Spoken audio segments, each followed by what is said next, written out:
पुणे आणि पिंपरी चिंचवडमध्ये दोन्ही राष्ट्रवादी काँग्रेस पक्ष एकत्र येऊन सुद्धा पुणेकरांनी आणि पिंपरी चिंचवडकरांनी दोन्ही राष्ट्रवादीला का स्वीकारलेलं नाही, त्यांचा कारभारी म्हणून त्यांचा स्वीकार का केलेला नाही, हे जाणून घेण्यासाठी आपल्यासोबत राष्ट्रवादी काँग्रेस पक्ष, शरदचंद्र पवार पक्षाचे प्रवक्ते सुनील माने सर आहेत. बघतोय दोन्ही राष्ट्रवादी काँग्रेस पक्ष एकत्र आल्या आणि जर पाहिलं तर पिंपरी चिंचवड आणि पुणे महापालिकेमध्ये दोन्ही राष्ट्रवादी काँग्रेस पक्षाचा स्वीकार केला गेला नाही. आता आम्ही दोन्ही पक्षांनी पुणे आणि पिंपरी चिंचवड या दोन्ही महापालिकांसाठी कार्यकर्ते आणि एकूण शहराची जी अवस्था आहे, इन्फ्रास्ट्रक्चर, त्यातला निधी, त्यातला भ्रष्टाचार या मुद्द्यांवर एकत्र येऊन निवडणुका लढवल्या. आम्हाला दोन्हीकडे अतिशय उत्तम प्रतिसाद लोकांचा होता. आता पुणे शहरात सांगायचं झालं तर अजून फक्त 100 जागांचा ट्रेंड आणि त्याचे रिझल्ट्स आलेत. 65 जागांचे अजून समजायचे आहेत. पिंपरी चिंचवडमध्येही तशाच पद्धतीचं आता चित्र सगळं स्पष्ट होतंय. मला असं वाटतं की संध्याकाळपर्यंत सगळे जाहीर झालेल्या जागा लक्षात घेऊन त्याचं विश्लेषण करून आम्हाला त्याच्यावर बोलता येईल.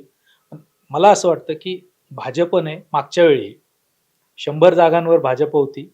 आजही जर 100 जागांवर भाजप असेल किंवा 100 जागांवर विजयी झाली असेल तर भाजप त्याच जागेवरती, तर ती गेन नाही. आपल्याला माहिती असेल की 125 जागा आम्ही इकडे जिंकू, 125 इकडे जिंकू, अशी जी काही भाजपची चर्चा होती किंवा त्यांचं जे काही टार्गेट होतं ते त्यांना साध्य करता आलं नाही, ह्याच्यातनं म्हणता येईल. तर त्या संदर्भातले जे काही आमचे प्रचाराचे मान्य अजितदादा असतील, सुप्रियाताई असतील, रोहितदादा असतील, यांनी जे काही प्रचाराचे मुद्दे याच्यात घेतले, तर दोन्ही महापालिकेच्या कार्यक्षेत्रात स्थानिक नेतृत्वांनी केलेली जी काही अनागोंदी आहे, भ्रष्टाचार आहे, त्या संदर्भातला कारभार आहे, हा मुद्दाच आमच्यासाठी होता. कारण दोन्ही महापालिकांचा कारभार या स्वरूपातलं सगळं जे काय रचना होती, त्याच्यातले सगळे काय कामं होती, ही मान्य अजितदादा ज्यावेळेस दोन्ही शहरांचं काम बघत होते त्यावेळेस त्यांनी पाहिले. मग त्याच्यातला फरक आम्हाला स्पष्टपणे जाणवत होता. आता दिसतं साधारण समोर लोकांना रिझल्ट, हा आकड्यांचा शेवटी विषय असतो. आकड्यांनुसार आपण या विषयावर बोलू. पाहतोय दोन्ही राष्ट्रवादी काँग्रेस पक्ष एकत्र येणार की नाही हे शेवटपर्यंत ठरत नव्हतं आणि त्यामुळे कुठेतरी फटका बसला असं वाटतं. कारण नियोजनच झालं नाही, दोन्ही राष्ट्रवादी काँग्रेस पक्ष एकत्र येणार की नाही. त्याआधीच भारतीय जनता पक्षाने त्यांच्या याद्या जाहीर केल्या, उमेदवार जाहीर केले.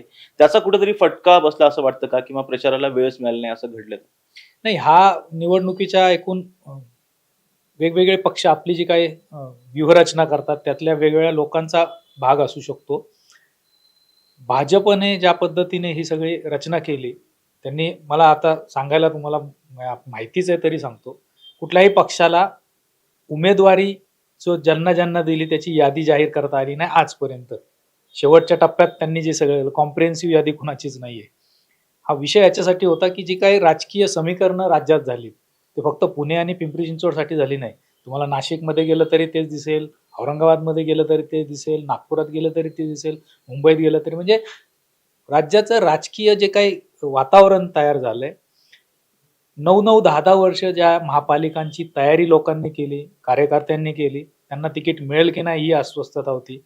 त्यामुळे कोण कुठल्या पक्षात जाईल याच्या संदर्भात काहीच आता धरबंद राहिलेलं नाही. त्यामुळे ती जी अस्वस्थता पक्षांच्या प्रमुखांनाही लक्षात आल्यानंतर तिकीट देणं, जाहीर करणं, एबी फॉर्म देणं, याच्यात जो काही वेळ लागला, त्याचा जो डॅमेज कंट्रोल करणं हा जो असा भाग आहे, तसाच हे जर लवकर केलं तर त्याच्यात होणारा डॅमेज आणि त्यातून जर मग प्रचारासाठीची वेळ असणं, त्याला सगळी यंत्रणा उभी करणं, याच्यात पण जो फटका बसतो तो बसला आहे. त्यामुळं हा मुद्दा असेल. दुसरा, आपण जो दोन्ही राष्ट्रवादी काँग्रेस एकत्रीकरणाचा विषय बोललात, आम्ही दोन्ही राष्ट्रवादी काँग्रेसने पुणे आणि पिंपरी चिंचवडमध्ये एकत्र निवडणुका लढलेल्या आहेत. बाकी ठिकाणी एकत्र नाहीये. हा पक्ष माननीय शरद पवार साहेबांनी त्यांचा स्थापन केलेला पक्ष, त्यांच्या नेतृत्वावर काम केलेले लोक आम्ही आहोत. अजितदादांनी त्यांच्यात वेगळा पक्ष आता ह्याच्या संदर्भात केलेला आहे. हे निर्णय जर घ्यायचे असतील तर ते त्यांनी घ्यायचे, आम्ही कार्यकर्त्यांनी घ्यायचे नाही. आघाडी म्हणून एकत्र यायला उशीर झाला, त्याचा फटका कुठे बसला असं वाटतं काय? हा, त्यात स्वाभाविक आहे. जितका वेळ तुम्ही निवडणुकीच्या राजकारणात घालवाल तसा त्याला प्लस मायनस ह्या गोष्टी होणारच असतात. आणि ह्यातनं जो सगळं मी आपल्याला आधी सांगितलं असं, कुठले उमेदवार कुठे जातात, कसं आहे, भारतीय जनता पक्षाने 40 जर उमेदवार त्यांचे नाकारले, स्वाभाविक आहे सर्व बाकीच्या पक्षांना अपेक्षित असं असू शकतं की जो सिटिंग नगरसेवक आहे, सक्षम उमेदवार आहे, तो आपल्याकडे आला तर आपली संख्या वाढू शकते. हे राजकारणातलं जे काही गणित आहे आकड्यांचं, त्याच्यात बसायला हे सगळ्या गोष्टी होतात. तेव्हा उशीर केला त्यामुळे ह्या सगळ्या गोष्टींचं झालंय, तर तो स्वाभाविक आहे, जो आपल्याला रिझल्टमध्ये दिसतोय. म्हणजे जर प्रामुख्याने पाहिलं तर तुमच्या पक्षाच्या राष्ट्रीय कार्याध्यक्षा ज्या आहेत सुप्रिया सुळे, त्या प्रचारात शेवटच्या टप्प्यापर्यंत दिसल्याच नव्हत्या. असं का घडलं आणि त्याचबरोबर अजित पवारांनी जे उमेदवार दिलेले होते, गुन्हेगारी पार्श्वभूमीचे जे त्यांच्या घरातील उमेदवारांना जी उमेदवारी देण्यात आलेली होती सदस्यांना, त्यामुळे त्याचाही कुठेतरी फटका बसला असं वाटतं. कारण भारतीय जनता पक्षाने गुन्हेगारांना उमेदवारी दिली त्यावरून सुद्धा प्रचार केला होता. नाही, हे मला वाटत नाही त्यात काय मुद्दा आहे. एक तर मुळात या गुन्हेगारी संदर्भातल्या जे काही प्रश्न उपस्थित माध्यमांनी केले त्याला माननीय अजितदादांनी उत्तर दिलंय. त्यात ज्यांच्यावर गुन्हे सिद्ध झालेले नाहीत अशा अनेक लोक जे आता वेगवेगळ्या ह्याच्यात तो देशभरात तुम्ही लोकसभेत पाहिलं तरी बीजेपीने खासदारकीच्या अनेक अशा लोकांना उमेदवारी दिले ज्यांच्यावर तुरुंगात असले तरी आरोप सिद्ध झाले नाही. त्यामुळे हा मुद्दा गैरलागू झालाय कारण त्यांनी त्याच्यावर उत्तर दिलंय. दुसरा मुद्दा जो सुप्रियाताईंचा आपण विचारला, सुप्रियाताई त्या काळात पूर्णपणे मुंबईतलं सगळं मॅनेजमेंट पाहत होते. या जर आपण काही पाहिलं त्यांचं प्रचाराची सगळी मुंबईतल्या सगळ्या व्यवस्था पाहत होते, मुंबईचं मॅनेजमेंट पाहत होते. प्रत्येक नेत्यांनी आपापल्या ह्याच्यासाठी पक्षाने निवडून जे दिलं होतं की काही कुणी कुठला भाग पाहावा, पिंपरी चिंचवड रोहितदादा पवार पाहत होते. पुणे आणि पिंपरी चिंचवड नंतर सुप्रियाताईंनी काही पुण्यात काही गोष्टींमध्ये लक्ष घालायचं असं वाटप झालं होतं ते. त्यामुळे जर उशिरा आले तर ते मुंबईत त्यावेळी होता हे तुम्हाला लक्षात असायला पाहिजे आणि त्यांनी त्यावेळेचं तिथलं काम केलंय. त्यामुळे इथं रोहितदादा होते पुण्यातल्या ह्याच्यात आणि खासदार कोल्हे साहेब होते, ते हे त्यावेळी बघत होते. त्यांचं झाल्यानंतर प्रचारात नंतर त्यांचा जो मतदारसंघ आहे, खडकवासल्याचा भाग त्याच्यात असतो, त्याच्यासाठी संदर्भातले जे सगळे महत्वाचे प्रचाराच्या गोष्टी होत्या ते त्यांनी पाहिल्या. जर प्रामुख्याने जर पाहिलं तर अजितदादांची राष्ट्रवादी जे प्राथमिक आकडे येत आहेत त्यामध्ये दादांच्या राष्ट्रवादीला पुण्यात केवळ 6 जागा मिळताना दिसत आहेत. तुमच्या राष्ट्रवादीला शरद पवार साहेबांच्या राष्ट्रवादीला 3 जागा मिळताना दिसत आहेत आणि निवडणुकीला काही दिवस शिल्लक आहेत. त्याआधीच तुमचे शहर अध्यक्ष थेटपणे राजीनामा देतात, विचारधारेच्या मुद्द्यावरती काँग्रेस पक्षात प्रवेश करतात, त्यांचा सुद्धा विजय झालेला आहे. कुठेतरी यामुळे सगळा फटका तुमच्या अर्थात मोठ्या पवार साहेबांच्या राष्ट्रवादीला बसला वाटतं. आणि आता 65 जागांचं तर अजून ट्रेंड यायचं आहे. ते का उशीर झालाय ते सगळीकडे गोंधळ दिसतोय मला तरी. तर ते 65 जागा पूर्ण आल्यानंतर मला असं वाटतं की त्यात ते शहाणपणाचं ठरेल की काय नेमकी कमेंट त्याच्यावर करायची. बाकीचं हे आता पक्षांतर्गत ज्या गोष्टी झाल्या त्यात सगळ्या संदर्भातल्या चर्चा आपण या पुढच्या काळात पाहणार आहोत. काय विश्लेषण त्याच्यातलं करायला पाहिजे, काही नाही झालं, काही चुकीचं झालं, तर ते संदर्भात पक्षांचे प्रमुख नेतृत्व, कोर कमिटी, प्रदेशाध्यक्ष माननीय शशिकांत शिंदे साहेब सगळे त्याच्यात संदर्भात चर्चा करतील. आता जे काही आधीच्या गोष्टी झालेल्या आहेत त्यात काही गोष्टींना तो रिस्पॉन्स टाइम हा पुढे मागे होत राहतो. म्हणजे पिंपरी चिंचवड जर पाहिलं तर राष्ट्रवादीचा बालेकिल्ला म्हणून ओळखला जायचा. त्या पिंपरी चिंचवडमध्ये राष्ट्रवादीचा दारुण पराभव होताना दिसतोय. थेट म्हणजे सिंगल हँडेड मेजॉरिटीकडे भारतीय जनता पक्ष जाताना दिसतोय. नाही, मला असं वाटत नाही हा दारुण पराभव वगैरे. तुम्ही जर आकडे पाहिले तर मागच्या वेळी भाजप तेवढ्याच संख्येवर होता.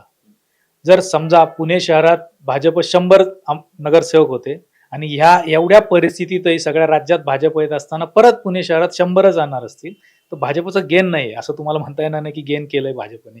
पिंपरी चिंचवड मधलाही तो आकडा तसाच आहे. 40च्या वर राष्ट्रवादीचे तिकडे नगरसेवक आहेत, तेवढेच होते. त्याचं साधारण तेवढाच स्वरूपाचं आहे. त्यामुळे काय गेन आणि तुम्ही बारकाईने जर त्याचं विश्लेषण केलं तर तुम्हाला लक्षात येईल की फार लूज झालेलं नाही. आता इकडच्या जागा अजून समजायच्यात 65 काय होतंय त्याच्यात.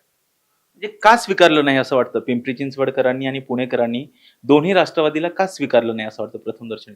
नाही, आता ह्या सगळे रिझल्ट आल्यानंतर मला असं वाटतं की त्याचं व्यवस्थित अनालिसिस केल्यावर आपल्याला त्याच्यावर बोलता येईल. आता ते खूप घाई गडबडीने केलं, अनेक ठिकाणची अजून मोजणी पण अडकली असं दिसतंय.